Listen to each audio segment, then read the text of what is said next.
હાલ શિવરાત્રીનો મેળો નજીક આવી રહ્યો છે, ત્યાં જ માથાભારે ગણાતા શિવગીરી નામના સાધુને તડીપાર કરવાની તજવીજ શરૂ કરાઈ છે. આ માથાભારે શિવગીરી ગુરુ જયદેવગીરી નામના સાધુએ રોપવે નજીક સુદર્શન તળાવ પાસે સરકારી જમીન પર ગેરકાયદેસર દબાણ કરી નાખ્યું હતું, જ્યાં ગઈકાલે સાંજે પ્રાંત અધિકારીની અધ્યક્ષતામાં દબાણ હટાવવાની કામગીરી કરવામાં આવી હતી. ત્યારે આ માથાભારે ગણાતા શિવગીરી નામના સાધુએ અધિકારીઓ સાથે ગેરવર્તન કર્યું હતું, જે બાદ દબાણને તોડી નાખ્યા બાદ તપાસ કરતા તેના કબજામાંથી તલવાર, ભાલા, કુહાડી જેવા 60 થી વધુ ઘાતક હથિયારો મળી આવતા પોલીસે તેની ધરપકડ કરી લીધી હતી. ત્યારે હવે હાલ મળતા સમાચાર મુજબ તેને તડીપાર કરવાની તજવીજ શરૂ કરાઈ છે.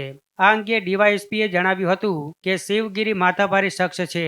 અગાઉ તેની ઉપર હત્યાના પ્રયાસ, મારામારી સહિતના ગુનાઓ નોંધાયેલા છે. આ સાધુ શિવરાત્રીના મેળામાં ધમાલ કરે તેવી શક્યતાઓને ધ્યાનમાં રાખી અને અગાઉના ઇતિહાસને ગંભીરતાથી લઈ મેળા દરમિયાન તડીપાર કરવા માટે પ્રાંત અધિકારીને દરખાસ્ત કરવામાં આવી છે.